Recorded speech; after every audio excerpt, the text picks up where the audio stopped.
안녕하세요. 골든클럽 세계금융연구원 정기준 원장입니다. 증시가 많이 떨어졌습니다. 이런저런 이유들이 있었는데 외부적인 요인도 있고 내부적인 요인도 있습니다. 지수 보면서 바로 얘기 나누도록 하겠습니다. 자, 코스피 지수입니다. 지금 시장에서 사실 오른 게 크다 보니까는 올라갈 때도 몇백 포인트씩 올라갔잖아요. 그러다 보니까 내려올 때도 변동성은 그것과 맞먹어서 떨어지게 됩니다. 지금 불안한 것은 외국인이 많이 팔고 있다는 것이고요. 그 다음에 이게 오늘 금요일, 지금 금요일 녹화인데요. 여기서 더 밀리게 된다면 조정이 어디까지 갈지 가늠하기가 어렵다는 점이에요. 그러니까 지금의 리스크는 좀 더 많은 부분들을 시사를 합니다. 단순한 조정으로만 치부할 수는 없는 리스크예요. 만약에 금요일날 떨어진 이유가 사실 AI 버블론 때문에 떨어진 거잖아요. 근데 이게 AI 버블론 때문만으로 시장이 하락을 한 것이라면 크게 걱정할 것은 없죠. 근데 문제는 지난주에도 얘기 드렸듯이 내부적인 문제로 원화 약세에 있습니다. 원달러 환율을 보시면은 이날 시장에서 지난주를 넘었어요. 구두 개입을 했었죠. 정책 당국에서. 근데 그게 어설펐단 말이에요. 그게 어설프면 이렇게 뚫리는 거예요. 구두 개입이. 그게 더 무서워요. 그러니까 이 상황에서 환율이 더 치고 가면은 어떻게 됐냐는 말인 거죠. 우리가 이 대목들을 좀 더 점검을 해봐야지 될 필요가 있어요. 지금 시장도 시장이지만 왜 시장이 우려할 부분이 생겼는지, 리스크가 왜 높아진 거고, 추가적으로 하락한다면은 우리는 어떤 대응을 할 건지 생각을 해야 된다는 거예요. 추가적으로 하락하냐 안 하느냐의 기준점은 한국이 금융 위기를 다시 겪을 수 있느냐 없느냐의 문제예요. 뭐 때문에? 외환시장 때문에. 자, 지금 좀 그쪽 부분에서는 심각해요. 정부에서 이렇다 할 대응도 제대로 하고 있지 않기 때문에 더 심각합니다. 심각성을 파악을 못하고 있어요. 자, 뭐 뉴욕 증시 떨어지고 그래서 한국 주식시장도 하락할 수 있어요. 그거는 뭐 당연하죠. 그렇지만 지금 한국이 직면한 문제는 원화 약세라는 거예요. 외국인이 오늘 3조 매도했어요. 이번 주에만 해도 많이 매도를 했는데 외국인이 2조 8천억 원. 이번 주에만 해도 뭐 상당히 많이 매도를 했고 지난주도 어마어마한 규모로 계속 이렇게 순매도를 외국인이 하고 있단 말이죠. 최근에 외국인 순매도 동향을 차트 좀 보고 계시는데요. 자, 외국인이 왜 이렇게 팔았을까요? 언제예요? 이 시기가요? 외국인이 이렇게 적극적으로 팔기 나섰던 시기가 한미 무역 협상이 이뤄지고 나서부터예요. 그러니까 중요한 건 에이펙에 맞춰서 한미 무역 협상을 하는 게 중요한 게 아니었다는 거죠. 어차피 나갈 돈 200억 불로 쪼개서 200억 불이 니지 게으름도 아니고 3,500억 불이 나가야지 돼요. 기존에 나가지 않아도 될 1년에 200억 달러가 나가야지 됩니다. 거기에다가 그것을 제외하고도 미국 금리 인하 가능성이 낮아지고 하다 보니까는 달러 강세 요인도 있었죠. 공격받기가 딱 좋았어요. 한국 같은 경우에 연말 결산 수출 기업들 또 외환 수요가 많이 필요하고 그런 상황이 되고 경쟁적으로 투기가 발생을 한 거예요. 외환 시장이에요. 환율 보시겠습니다. 다시. 한국은 공격하기 쉬운 금융시장의 특징을 많이 가지고 있어요. 환율시장에서 공격이 되면은 일단은 주식시장 털리고요. 채권시장 털리고요. 그러면은 포지션을 푸스로 들고 있는다 그러면은 상당히 짧은 기간 동안 단기 차익을 많이 낼 수 있단 말이죠. 자, 여기서 우리 다시 한번 나스닥 버블론으로 돌아가 봅시다. 자, 나스닥으로 볼게요. 나스닥 주봉 차트입니다. 나스닥 주봉 차트를 보시면은 이렇게 오랜 기간 동안 계속해서 올랐어요. 이게 언제부터냐? 나스닥이. 그럼 나스닥은 버블이 벌써 발생한 지가 하루 이틀 얘기가 아니에요. 이미 나스닥 버블은 오래된 얘기예요 벌써. 버블이 맞고요. 그럼 뭐 어쩌라고. 미국의 서프라임 모기지 사태가 터집니다. 잘 살던 사람들이, 내 집에서, 꿈같은 집에서, 드림하우스에서 잘 살던 사람들이 하루아침에 거리로 내쫓기게 돼요. 차박이 거기서 유행을 했는지도 몰라요. 너무 가슴 아픈 일이지만 그런 사태를 겪었습니다. 선도거래의 문제점이 있었다는 거죠. 그런 투기거래에 대한 문제점. 한국이 IMF를 겪는 데 있어서도 바트와 사기 사건, JP모건이 한국에 친 바트와 사기 사건이 있죠. 선도거래였거든요. 한국 투자신탁들이 바트와 선도거래에 참여를 했는데 고정환율이었던 바트화가 변동환율로 바뀌면서 우리는 고정환율일 때 날로 계속 먹을 수 있는 계약인 줄 알았지만 결국에는 사기였던 거죠. 왜냐하면 JP모건에서 태국 통화위원장을 맡게 되니까, JP모건 인사가 다 알고 있던 거죠. JP모건은. 그래서 한국은 추후에 소송에서 이깁니다. 여러 건에 대해서 이겨요. 아무튼 뭐 그때 상황들도 선도거래였고 그만큼 위험한 상황을 구조적으로 만들 수가 있는 거죠. 누가 금융권이. 근데 이제 오바마가 다 막았어요. 그러면은 투자은행들은 공격적으로 수익을 많이 낼 필요가 있는데, 고위험 자산이 그런 날로 먹을 수 약간 반사기식으로 해서 눈탱이 칠 수 있는 선도 상품이 없어지니까는 사실상 돈이 갈 데가 고위험 자산으로 나스닥으로 많이 몰린 거죠. 돈이 갈 데가 없어요. 나스닥으로 그래서 많이 몰렸단 말이에요. 그래서 나스닥은 버블이 맞아요. 그리고 또 돈 갈 데 없어요.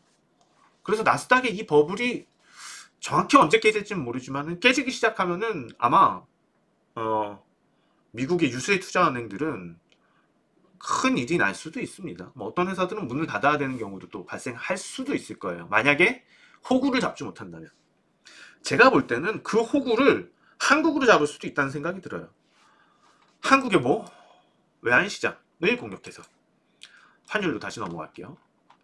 자, 만약에 한국 상품들에 대해서 풋을 걸어놓고, 아시아 상품, 주요 상품들에 대해서, 한국하고 연계될 수 있는 많은 국가들의 상품에 대해서 풋을 걸어놓고 공격하기 좋은, 그리고 때마침 통화 스와프도 하지 않았는데 덜커덩 미국하고 에이펙에 맞춰서 투자 협정을 진행한 한국의 외환 보유고를 공격할 생각으로. 자, 지난주에 구두 개입했잖아요. 지난주에. 그거 오늘 넘었어요. 뭐예요 그럼? 실패한 거죠? 지난주 구두 개입이 실패했다는 소리예요. 그렇게 어설프게 구두 개입하면 안 돼요. 그래서 왜냐하면 더 무서워져요 이게. 그러면은 만약에 그것보다는 좀 더 세게 나가야 되겠다 해서 또 내놔요. 잘 안 먹힐걸요. 정말 특단의 대책을 생각해서 진짜 협박성이 될 수 있는 어떤 메시지를 시장에 내놓지 않는다면 언제까지 공격하겠나? 한국의 외환 보유고 바닥날 때까지 공격할 수 있어요. 한국의 외환 보유고가 바닥나지 않는다면, 뭐 개입을 하지 않아서,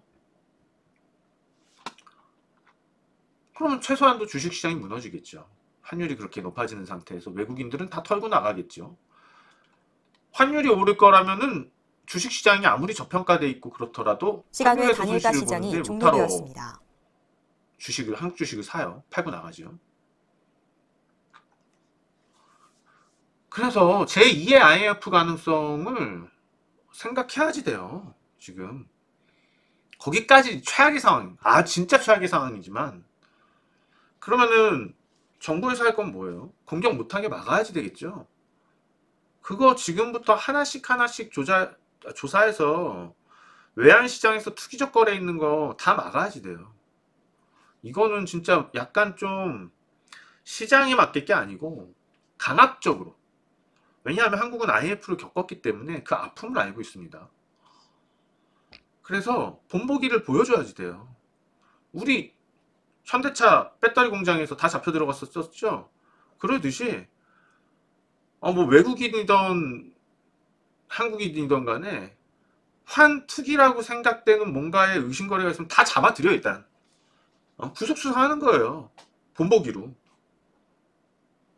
뭐 욕을 먹던 한국은 뭐 자유경제 어쩌고 저쩌고 거기에 대해서 뭐 아주 후진국이다 그런 욕을 먹던 말던 간에 그런 특단의 대책이 없으면 지금 못 막아요. 심각해질 수도 있어요. 왜냐하면 한미 무역협정에서 통화스와프가 빠져서, 그러니까 애당초 얘기를 꺼낼 때 통화스와프가 전제되어야지 협상이 된다라고 말했었잖아요. 근데 왜 통화스와프가 전제가 안 됐는데 그거를 협상을 해요? 거기서부터 꼬인 거예요. 그럼 환율이 언제부터 올랐냐? 무역협상 체결된 뒤로 쭉 오른 거잖아요. 공격을 당하는 거죠. 어떻게 보면요. 자, 제가 이런 음모론은 사실상 뭐 실제로 그렇게 이루어질지 안 이루어질지는 아무도 모르는 거고, 최악의 우려 상황을 말씀드리는 거고, 이와 관련돼서는 벌써 지난주, 지지난주에도 여러분들한테 위험할 수 있다는 얘기를 드렸어요. 지금이라도 늦지 않았으니까 뭔가 이것을 바로 잡기 위한, 이거는 뭐 누가 못해요. 정부에서, 통화당국에서, 금융 정책당국에서 다 발벗고 나서서 여기에 목매달아야지 돼요. 여기에 목매달고 진짜 잡아놔야지 돼요. 이 정도는, 펀더멘탈이 이 정도는 아니거든요. 지금 미국하고 한국하고의 통화 가치 차이가요. 아무튼 뭐 외환시장이 심각한 것 때문에 한국이 이번 주에 더 고전을 했다라고 보시면은 좀 이해가 쉬울 것 같아요.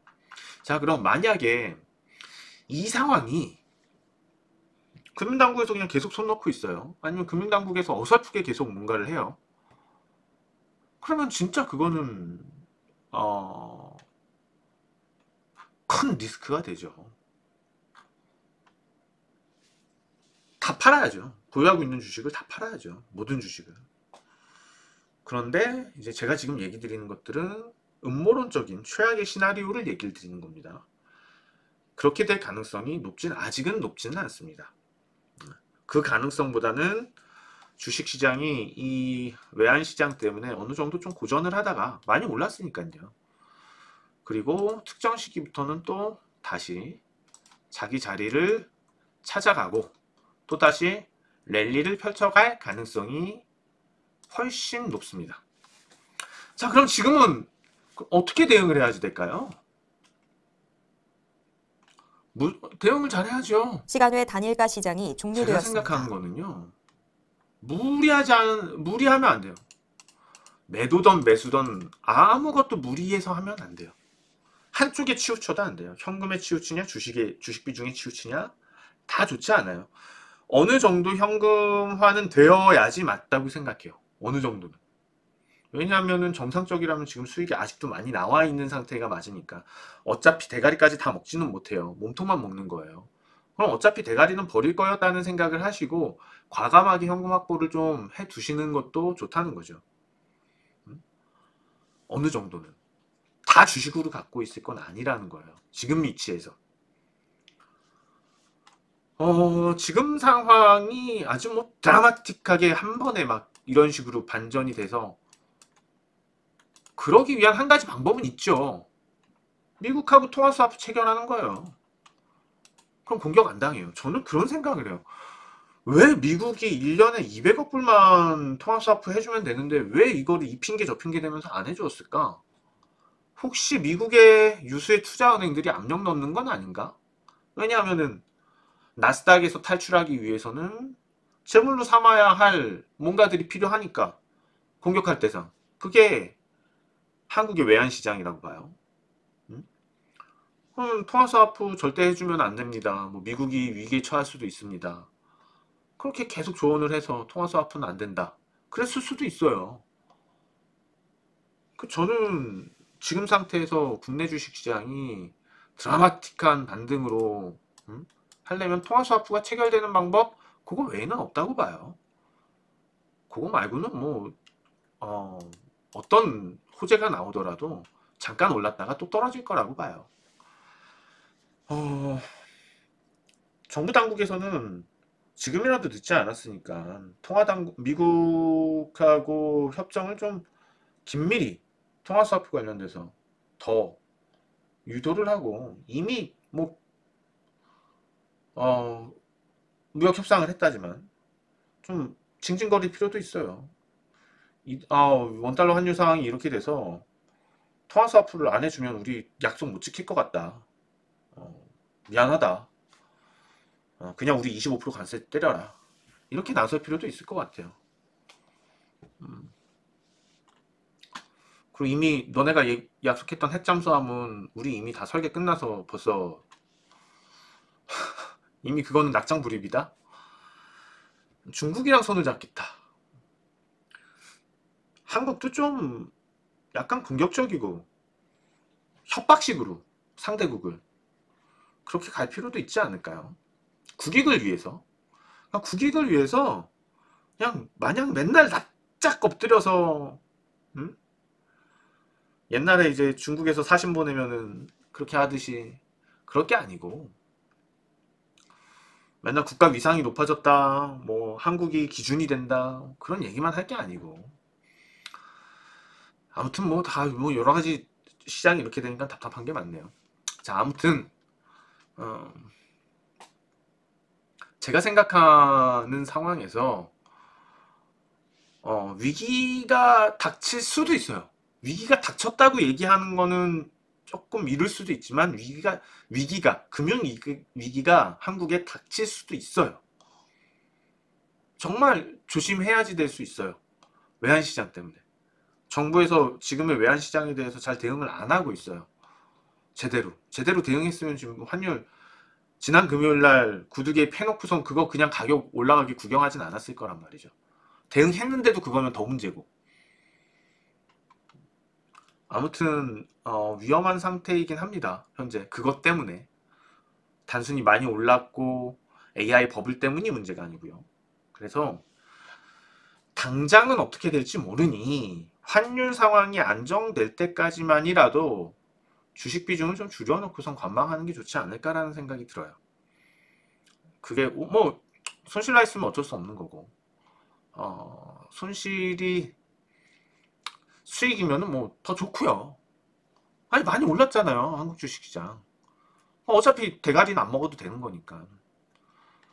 외환시장 안정되는 거를 보고서 그때서야 그런 상황까지는 가지 않겠다 라고 확신이 들었을 때, 그러려면 추세가 만들어져야지 되잖아요. 그쵸? 다행히 환율이 오늘 조금씩 좀 안정을 찾고 있는 것 같은데,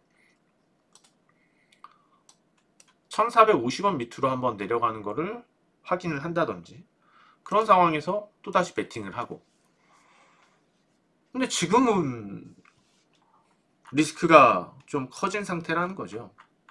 그렇기 때문에 단기적으로는 몸살이는 전략이 바람직하다는 거예요. 일단 좀 아깝더라도, 아쉬움이 남더라도 현금 비중하고 주식 비중하고 좀 비등비등하게 맞춰놓고 안전한 상태가 확인이 되면 그때 다시 들어가자는 거예요. 좀 더 비싸게 사면 어때요? 결국에 그 상황이 확인이 되면 한국 주식시장은 이제 그 다음번 그게 해소가 되고 나면은 5천선이에요. 그 문제가 해소가 되면은 5천선까지 쉽게 간단 말이에요. 늦지 않는다는 거예요. 오히려 확인하고 가는 게 맞겠다. 자, 누가 보고 누가 하더라도 당장이 좀 어려운 상황이에요. 시장이요. 꼭 외부 요인만은 아니에요. 내부 요인이 더 클 수도 있습니다. 그래서 이게 항상 그렇죠. 뭐 서서히 어떻게 된다, 점진적으로 어떻게 된다, 그런 상황만 있으면은 그때그때 대응하고 정답이 딱딱 나오지 않더라도 그때그때 대응하면 되니까. 근데 지금 상황이 어려운 거는요, 이게 까딱 잘못하다가 금융위기가 될 수도 있는 거고, 외환시장 때문에.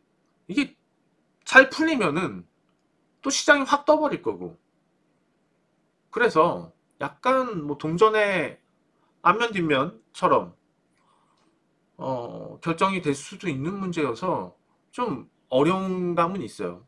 그래서 이런 시기일 때는 확률상 반반 나눌 필요는 있다는 거죠. 주식과 현금 비중에 대해서요. 그래서 뭐 다음 주에는 외환시장이 좀 정부에서 잘해서 어떤 조치들을 잘해서 외환시장이 많이 좀 안정된 가운데 방송할 수 있으면 좋을 것 같습니다. 자, 오늘은 여기서 방송을 줄이도록 하겠고요. 다음 주는 좀 신나는 목소리로 좀 기분 좋게 웃으면서 계속 방송을 할 수 있으면 좋을 것 같습니다. 다음 주에 뵙겠습니다. 지금까지 정기준 원장이었습니다. 고맙습니다.